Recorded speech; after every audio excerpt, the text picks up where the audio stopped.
بسم الله الرحمن الرحیم. خواهران عزیز، سلام علیکم یک بار دیگر.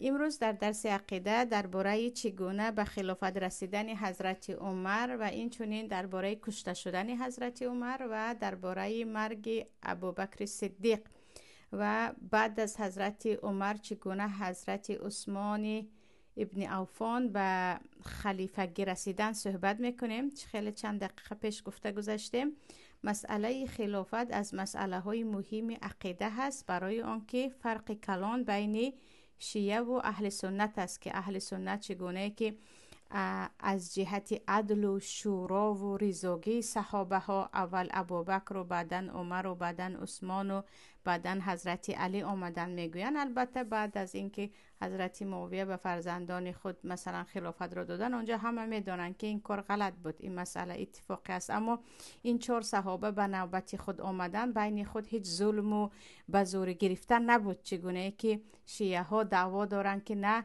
گویا که حضرت علی خیلی مظلوم شدند و هم ابوبکر بالایشان ظلم کرده باشند و هم عمر و هم عثمان. در همین نکته که ما خیلی با هم فرق میکنیم در مسئله در کتاب های عقیده اهل سنت و جماعت، این باب را یا این موضوع را پیدا میکنید. درس گذشته ما درباره فضیلت های حضرت ابوبکر صحبت کرده بودیم و گفته بودیم که چگونه به خلافت رسیدن حضرت ابوبکر دو قول هست. آره، یکی این که پیامبر صلی الله علیه و سلم اشاره های کرده بودند که ابوبکر بعد از من خلیفه شود. دویمش این است که نه، خود مسلمان ها با ابوبکر صدیق بیعت کردند و انتخاب از طرف مسلمان ها بود، البته با کمک حضرت عمر که این را در درس گذشته گفتیم. خواهران عزیز، حضرت ابوبکر 2 سال و 2 ماه یا 2 سال و چند ماه خلیفگی میکنند و پیش از مرگ خود، وقتی مرگشان به خودشان عیان می شود، وصیت می کنند که عمر بعد از من خلیفه شود. چگونه که بعد از پیامبر کمی خیلی گفته مهاجرین مثلا سعد ابن عباده رو میخوان خلیفه کنند و کمی بین مهاجر و بین انصار کمی نفهمی می شود. حضرت ابوبکر نمیخواهند که این گونه مشکلی شود و میگویند من بعد از خود عمر رو خلیفه اعلان میکنم. درباره مرگ حضرت ابوبکر خواهران عزیز در کتاب های سیره 3 قول آمده است. یکی اینکه یهودها حضرت ابوبکر رو با خوراکی که زهرآلود بود مهمان میکنند یا خوراک زهرآلود رو به حضرت ابوبکر میدهند، حضرت ابوبکر از آن میخورند و همون نفری که همراهشان بود، این 2 نفر در مدت 1 سال دردکشان میمیرند از تاثیر همون زهری که یهودها علیهم لعنت الله الی یوم القیامه داده بودند. یکی قول این است که از گوشت زهرآلود که 1 سال در بدنشان درد میکشند میمیرند.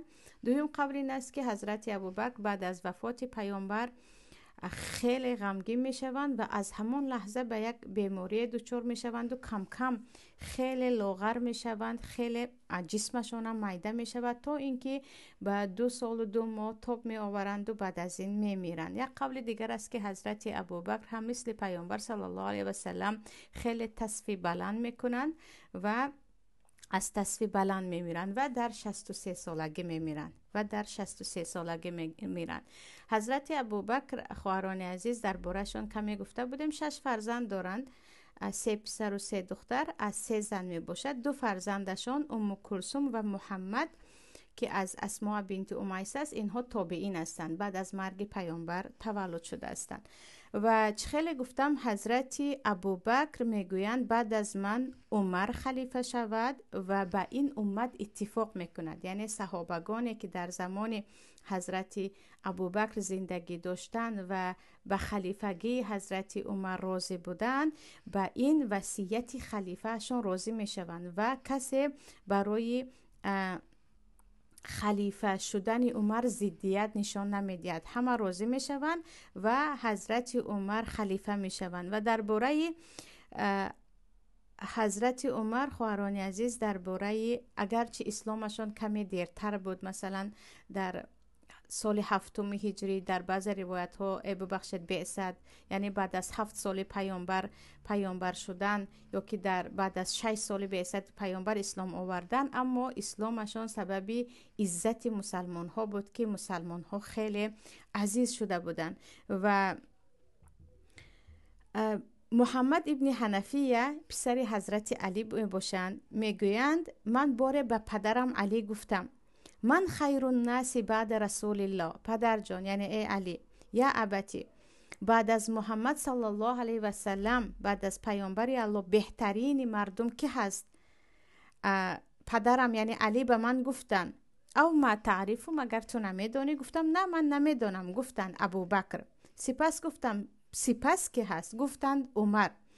و محمد میگن من ترسیدم که سیومش که گویم عثمان، میگوین چیزی نگفتم و من گفتم سپس تو هستی، یعنی بعد از عمر.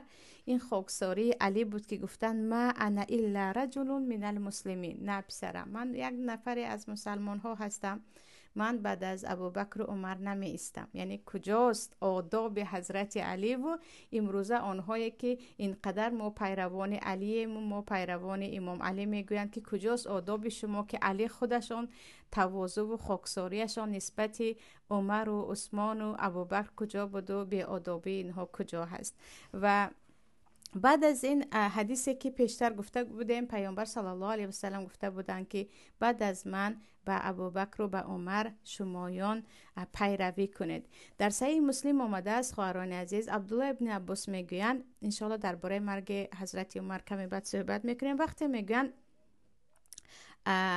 عمر را به تختش یا به جای خوابش گذاشته شد، بعد از مرگش مردم زیاد به نزد مرده می آمدن، یعنی به نزد میت می آمدن و همه می آمدند و به او دعا می کردن، به او ثنا می گفتن که چقدر انسان خوب بودی و تعریف می کردن. چه خیلی می دانید تعریف کردن مرده یکی از نشانه های اهل جنت بودنی شخصی همان نفر مرده می باشد که پیشتر گفته بودیم که پیامبر چی میگویند؟ انتم شهداء الله علی الارض، شما شاهدان الله در زمین هستید. به کسی اگر یعنی اکثر مسلمان ها شاهدی کردن که این انسان مؤمنی خوب بود، انشالله او از اهل جنت است.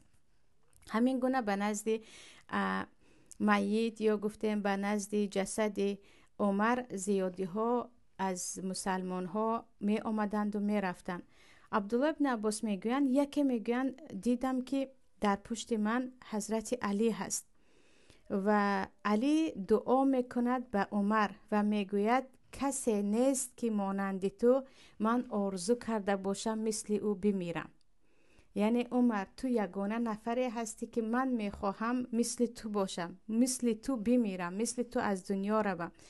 قسم به الله همیشه پیامبر صلی الله علیه و سلم میگفتند جئت انا و ابوبکر و عمر، دخلت انا و ابوبکر و عمر، خرجت انا ابوبکر و عمر. آمده من و ابوبکر و عمر، رفته من و ابوبکر و عمر، بر آمده من و ابوبکر و عمر. من امید دارم که ای عمر پروردگار تو را همراهی همان دو دوستت کند، یکی محمد رسول الله صلی الله علیه و سلم، دیگری ابوبکر که خودم شنیده بودم که پیامبر همیشه من و ابوبکر و عمر میگفتن کاش هم من مثل تو میمیردم. یعنی من هم همین گونه بشارت را داشته بودم.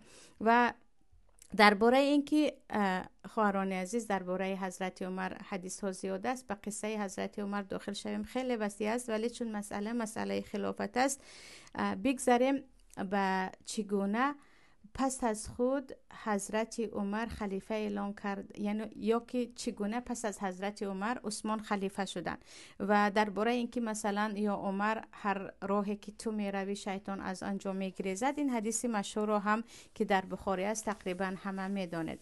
اما طرز مرگ حضرت عمر را امام بخاری در فضائل صحابه در کتابشان آوردگی هستند که من شخصا خودم هم از همین عقیده طحاوی و هم از فتح الباری هم خوانده گذاشتم. خواهران عزیز در زمان حضرت عمر چه خیلی میدونید خیلی از فارس و از روم و از اجنبی ها یا گفتیم خارجی ها اسلام می آورند. مسلمان ها زیاد می شوند و مسلمان ها خیلی زیاد از کشورهای غیر عرب رو هم می روند و فتح می کنند. و حضرت عمر وقتی که خلیفه بودند به داخل مدینه خیلی زیاد جوانها یا خیلی جوانهای کوچک 16 17 15 ساله های غیر مسلمان هم اومده بود. اینها اساسا نفرانی بودند که در مدینه کارهای دستی میکردن، مثلا استوگی میکردن، آهنگری میکردن. اصلا حضرت عمر همین رو نمیخواستن که جوانها یا گفتیم بچه‌کای جوانی کافر به مدینه داخل شود. اما بسیاری از صحابه ها مانند عبدالله ابن عباس با پدرشان و مغیره ابن شعبه و اینها میگفتن عمر شما اجازه بدید، برای اینکه در مدینه چون پایتخت اسلام بود کار زیاد است و اینا استوگی میکنن، آهنگری میکنن، کارهای دیگر میکنن. و نفرانی که حضرت عمر را کشته بود یکی از همین کودکا بود، یعنی از همون جوانهایی که خیلی سن سالش مایده بود یا جوانی که هنوز سن سالش کلان نبود و فقط به خاطر یک چی گویم کار دنیا یا گفتم یک پول کم هم حضرت عمر رو میکشد هم خودش رو میکشد.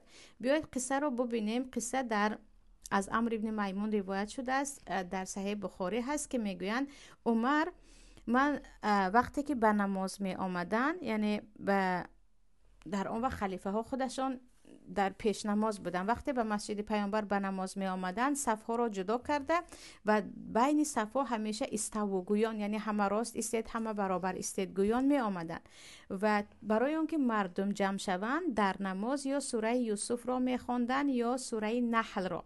همون روزه هم که کشته شدند وقتی سوره دور و دراز را می خواندن مردم خیلی زیاد بود و یک باره من که در بعد از عمر نایستاده بودم شنیدم که قتلنی او اکلنی کلب گفتن، مرا کشتن یا مرا سگ خورد گویان داد زدن. و بعد از این میبینن که در دست جوانی خیلی یعنی خورده، در سن سالش خیلی خورده، شمشیر هست یا قلیچه هست که دو سر دارد، دو جای تیزی دارد. و او وقتی که حضرت عمر رو میکشد، یعنی عمر وقتی که در نماز بودن می آید و به عمر 3 تا خنجر میزند یا 3 تا شمشیر میزند. بعد از این هر نفری که در اطراف بود و او را میخواست بازداشت کند به آنها هم شمشیر میزند. در مجموع به 13 نفر شمشیر میزند که از آن 13 نفرشان 8 نفرشان میمیرند. 8 نفرشون میمیرند و حضرت عمر هم. و همون جوانی که حضرت عمر رو میکشد، این وقتی که حضرت عمر میگویند ببینید که مرا کی کشت، میگویند یعنی خصوصا به عبدالله ابن عباس میگویند که عبدالله ابن عباس ببین مرا به من کی کارد زد یا به من کی شمشیر زد. عبدالله ابن عباس میگویند سنه یعنی همون استای مغیره ابن شعبه بود. این نام اساسیش فیروز بود. ابو لؤلؤ المجوسی نام خودش فیروز بود که این فیروز از بلاد عجم یا گفتیم از فارس شاید آمده بود، خودش مسلمان نبود. در دست مغیره ابن شعبه صحابی کار میکرد و باری به پیامبر از مغیره شکایت کرد، به حضرت عمر شکایت کرده، میگه که حضرت عمر این خیلی به بالای من خراج زیاد زده است، یعنی از من پول زیاد میگیرد و میدونید که کافر باید خراج بدهد. و حضرت عمر میگن من بعداً میبینم تو رو، یعنی من بعداً کاری تو رو حل میکنم، من با مغیره صحبت میکنم. و همین ابو لؤلؤ یا گفتیم همین فیروز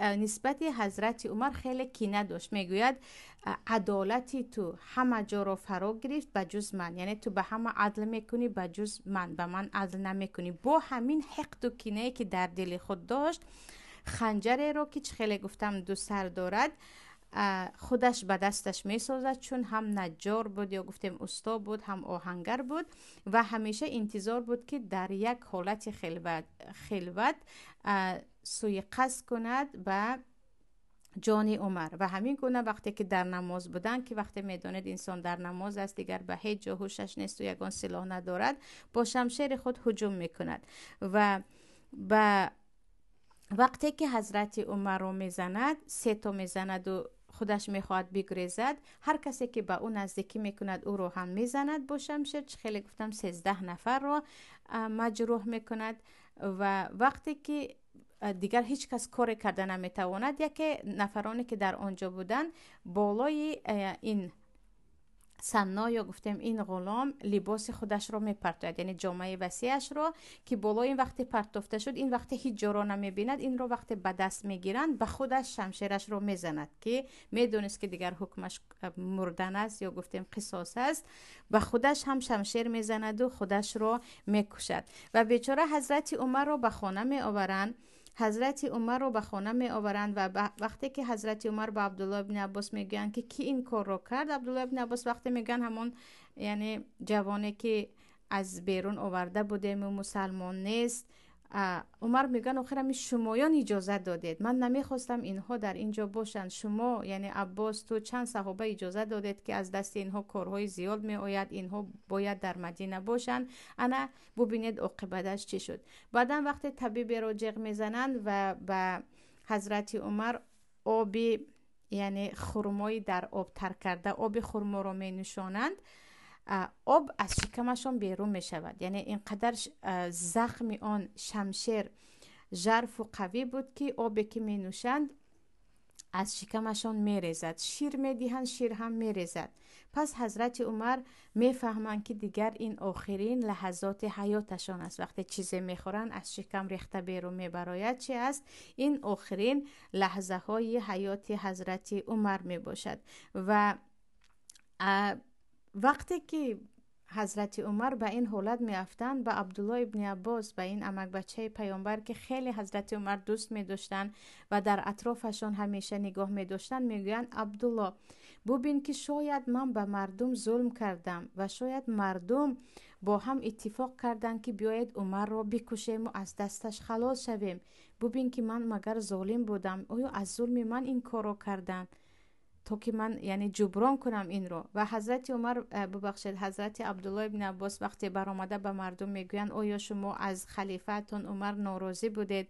آیا شما با هم یک جا شده مصلحت کرده تا که عمر کشته شود؟ مردم میگویند نه، پناه به الله، ما از عمر به جز عدل چیزی ندیدیم، ما تماما در این سوی قصدی که به عمر شد و همون فیروز اون خنجر را زد تماما شریک نبودیم. بعد از این وقتی که حضرت عمر به این حالت گرفتار می شوند و خیلی که گفتیم می فهمند که مرگ این یعنی با همین جراحت هایی که دارند دیگر از دنیا می روند، و حضرت عمر گفته می شود که ای امیر المومنین، ای امیر مومن ها، شما یگان نفر را مثل ابوبکر بعد از خود خلیفه اعلان کنید تا که بین مسلمان ها نافهمی بود یکی تلاش برای خلافت نشود.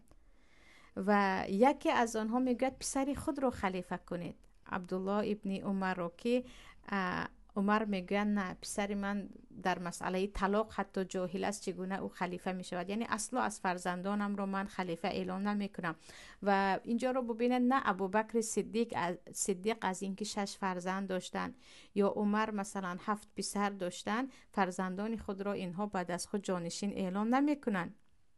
و حضرت عمر میگویند من نفرانی را، یک چند نفرانی که پیامبر وقتی از دنیا رفتن از آنها راضی بودن، من آنها را به شما اعلان میکنم، من آنها را به شما اعلان میکنم، یکی از آنها خلیفه شود، بین خود مصلحت کنند و یکی از آنها خلیفه شود. و اینها حضرت عثمان، حضرت علی، حضرت زبیر و حضرت طلحه و عبدالرحمن، عبدالرحمن ابن عوف و طلحه ابن عبیدالله و زبیر ابن عوام، یعنی یکی از اینها که نامهای اینها رو همشون رو پیامبر در حدیث های خود ذکر کردند و از 10 مبشرین بالجنه، یعنی 10 یار بهشتی می باشند. و در اینجا 6 نفر رو حضرت عمر ذکر میکنن، اما سعید ابن زید رو ذکر نمیکنن، برای اینکه دامادشان یا اهل خانوادهشان بود، شوهر خواهرشان بود، نمیخواستن از اهل بیت خود را ذکر کنند. و میگویند بعد از اینکه من از دنیا میروم همین 6 نفره که وقتی پیامبر مردن از اینها راضی بودن، بین خود مصلحت کرده چیکار کنن، یک نفر اینها خلیفه شود. و اما میگوین الان که من زنده هستم، نفر به نزد حضرت عمر عایشه برود و به پسرشون میگوین تو به نزد حضرت عایشه برو و از حضرت عایشه بگو که آیا اجازه میدهد که من در کنار پیامبر و در کنار ابوبکر صدیق گرانده شوم. و وقتی که میروی به او نگو که خلیفه به تو سلام میدهد، بگو عمر دیگر من از این روز خلیفه نیستم. یعنی اگر خلیفه این را گفتی شاید که عایشه، یعنی این امر خلیفه است، فرض است، گویان راضی شود، تو برو و به آن خلیفه نگو، بلکه برو و بگو عمر میخواهد اگر اجازه دادی در نزد دوستانش، یعنی پیامبر صلی الله علیه و سلم و ابوبکر گرانیده شود. و وقتی می آیند میبینن که وقتی پسر عمر می آیند میبینن که حضرت عایشه گریه میکنن و میگویند به تو حضرت عمر سلام میفرستد و اجازه میخواهد که آیا اجازت هست که در کنار دوستانش یعنی ابوبکر صدیق و پیامبر گرانده شود. حضرت عایشه میگویند من آنجا را برای خود جدا کرده بودم، یعنی میخواستم قبر خودم در کنار پدرم و شوهرم باشد، ولی چون عمر است برای عمر من از حق خود میگذرم و برای عمر جایم را میدهم. و این را به نزد حضرت عمر عبدالله خرسندشوان یعنی پسر عمر به نزد عمر آمده میگویند پدر آن چیزی که تو میخواستی آن است. عایشه یعنی ام المؤمنین عایشه اجازه داد تا که تو در نزد آن دو یارد گرانده شوی. حضرت عمر میگویند وقتی که من میمیرم باز یک بار دیگر تابوت مرا بگیرید و به خانه عایشه ببرید، باز اجازت بپرسید. شاید که یعنی حاضر اجازه داد و بعدن اجازه نمیدهد. اگر اجازه داد مرا در نزد آن دو یاران یا آن دو دوستم گرانید. و همین گونه وقتی که حضرت عمر میمیرند می آرند به حجره حضرت عایشه و از همان لحظه که حضرت عمر در آن حجره گرانده می شوند، بین آن سه قبر و بین خودشان حضرت عایشه دیگر دیوار یا سطر می زنند که دیگر مثل پیشتر نبودن، اگرچه آنجا مرده باشد. این شرم و حیای حضرت عایشه بود که خود را پنهان کرده بودند.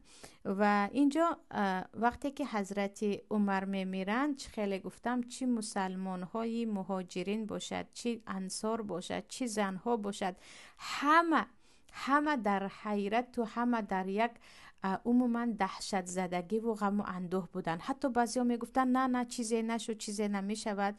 بعضی ها می گفتن اکنون ما چیکار کنیم، اکنون ما چیکار میکنیم بعد از رفتن عمر. چه خیلی میدونید در 10 سال خلافت عمر چقدر فتوحات، چقدر کشایش، چقدر عدالت، چقدر پیشروی را امت اسلام دیده بود که عمر خود سبحان الله. چیزی عجیبه که اینجا خوندم، وقتی که حضرت عمر میمیرن چقدر قرضدار میمیرن اگرچه خلیفه بودن. و عبدالله میگوین به پسرشان وقتی که من مردم ببین که من چقدر قرضدار هستم و برای قرض من رو پرداخت کردن از خویش و تبارم یاری طلب کن. چه خیلی میدونید خویش و تبار باید اگر مرده بعد از خود پول نگذاشته برود، خویش و تبار باید قرض او را پرداخت کند. و میگویند 80,000 یعنی 80,000 تنگه، این پولی خیلی زیاده است، قرضدار پیدا میکنن. اما این قرض ها همش را فرزندشان عبدالله پرداخت میکنند و دیگر چیزی باقی نمیماند. یعنی خلیفه که خیلی گفتم به دستش خزینه پادشاه های فارس و ملک های روم می آمد، اما خودش قرضدار از دنیا رفت. کجا هستند آنهایی که پیرو عمر هستند که عمر چگونه زندگی کرد و عمر می گفته ها چگونه زندگی دارند. و بعد از اینکه حضرت عمر میمیرند، این 6 نفر که حضرت عمر گفته بودند من اینها رو، یعنی یکی از اینها رو انتخاب کنید گویان به شما وصیه میکنند، با هم نشسته صحبت میکنند. حضرت علی، حضرت عثمان، زبیر، طلحه، سعد ابن ابی وقاص و عبدالرحمن ابن عوف. بعد از اینکه اینها، یعنی بعد از رفتن و گورانده شدن حضرت عمر، اینها با هم 6 نفر می نشینند، 6 نفر با هم می نشینند و حاضر و عبدالرحمن ابن عوف میگویند من میگویند خلافت نمیخواهم، فقط میخواهم 3 نفر برای 3 نفر دست کشند، یعنی 3 نفر شما، 3 نفر ما که 6 نفر هستیم، برای 3 نفر از خود گذاریم، یعنی حقمون رو به 3 نفر دیگر دهیم. زبیر ابن عوام به حضرت علی حق خود را میدهند، طلحه ابن عبیدالله به عثمان ابن عفان حق خود را میدهند، سعد ابن ابی وقاص باشد به عبدالرحمن. یعنی اینجا زبیر و طلحه و سعد از حق خود دست میکشند. در مابین حضرت علی میمانند، حضرت عثمان میمانند و عبدالرحمن میمانند و عبدالرحمن ابن عوف میمانند. و عبدالرحمن ابن عوف میگویند من خودم خلافت نمیخواهم، اما اگر شما راضی باشید من یکی شما رو انتخاب میکنم، یعنی یا علی رو یا عثمان، که هر دو راضی میشوند. یعنی هم علی هم عثمان میگویند عبدالرحمن تو کسی رو از ما انتخاب کردیم، ما راضی هستیم، ما به آن راضی هستیم. در این وقت عبدالرحمن اول دست حضرت علی رو میگیرند و میگویند تو به پیامبر الله خیلی نزدیک هستی، تو در اسلام از اولین ها هستی، اگر یکی خلیفه شدی عدل کن، اگر خلیفه نشدی اطاعت کن عثمان را. سپس دست عثمان را هم میگیرند و عیناً همین را میگویند تو به حضرت پیامبر نزدیک هستی، خویش هستی، چون دامادی 2 دختر پیامبر هستند، حضرت عثمان ابن عفان شهید که انشالله درس دیگر درباره شهادتشان و مظلومانه کشته شدنشان کوتاه گفته میگذاریم.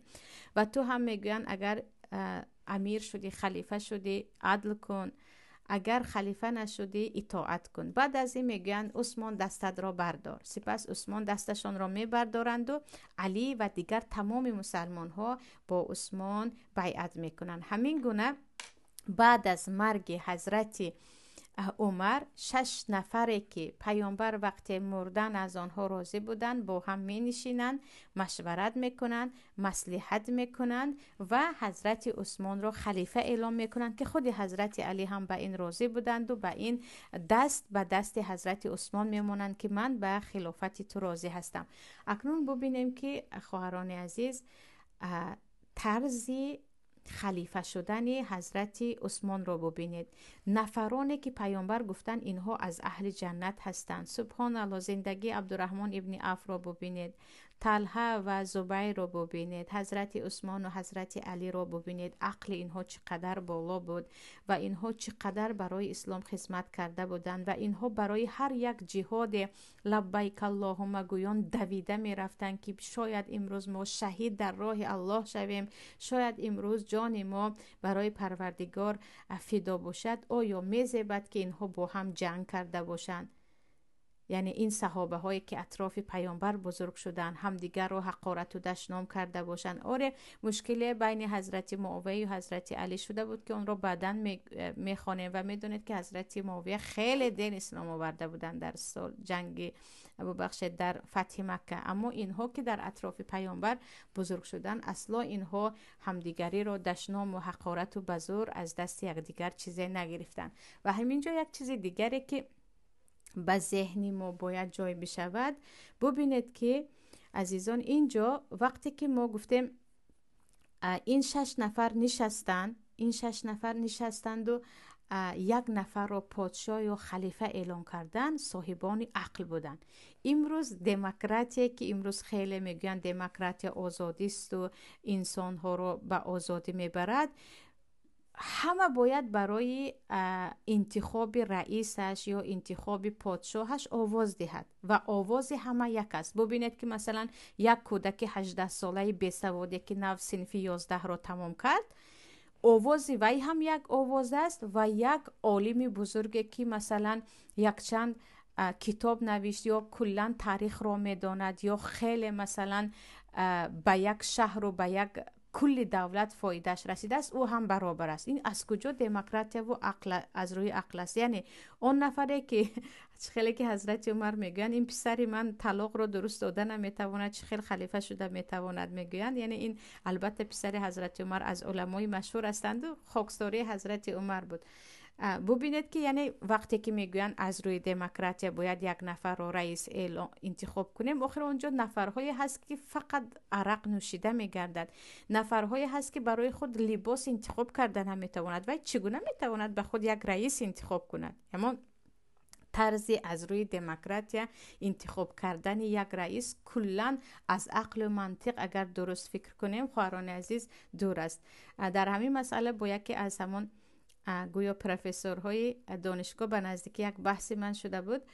وقتی درباره انتخاب رئیس گفت، من گفتم خودت تو چی نظر داری؟ مثلا خودت چند تا کتاب نوشته هستی، میدونم که چند تا مقاله و کتاب خوش حتی در سطح عمومی جهانی چاپ شدگی هست. آیا تو یک مثلا آوازی تو یک آواز است برای انتخاب رئیس و یک کودک 18 ساله یا 17 ساله یک خیل است، شما هر دو یک عقل دارید که هر دو برابر حق انتخاب دارید؟ کمی فکر کرد، بعد گفت این چیز رو باید ببینیم. در حقیقت اونجا مثلا یک عالم هم آوازش یک بلو، یک خیلی گفتم عرقنوش و یک بسوادم یک است. عموما از روی عدل و عدالت نیست. انا همین گونه انتخاباتو یعنی ببینید که در مثلا در امریکا یا حتی در بعضی کشورها همیشه یک انسان‌های را مثلا وقتی که در امریکا همون ترامپ رو انتخاب کرده بودن مخصوص به خاطر اسلام ستیزیش و به خاطر مهاجر ستیزیش که او نه یگان مهاجر رو نمیخواست در امریکا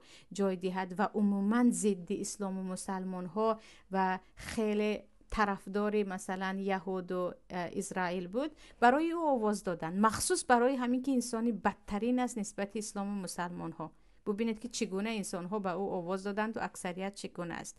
پس همان نموده که مثلا حضرت عثمان با شورا یا با مشورتی از بهترین مردهای آن زمان به خلافت رسیده بودند، به فکر خود من هم بهترین راه انتخابی یک رئیس یا یک نفره که بالای سر می آید همین گونه است. حضرت ابوبکر هم خطا نکردند، چون به فکر حضرت ابوبکر تمام مسلمان ها راضی بودند و کی بهتر است از حضرت ابوبکر بعد از رسول الله صلی الله علیه و سلم. اما این گونه مشورت کردن که مثلا آنهایی که اهل مشورت نیستند، من در این مسئله همراه نشوم، دیگر از من صاحب عقل ترها همراه شود، گفتن در این مسئله ها انا این رو می توانیم بگیم از روی عدل و انصاف است، نه آن چه خیلی گفتم دموکراتی که یک کودک 18 ساله یا یک عرقنوش و یک بیسواد دیگر برابر یک عالم و یک انسانی بالا باشد. و با همین میرسد خلافت حضرت عثمان و کمی درباره خلافت حضرت عثمان و سپس به خلافت رسیدن حضرت علی ان شاء الله صحت و سلامت باشیم. درس دیگر ان شاء الله صحبت میکنیم.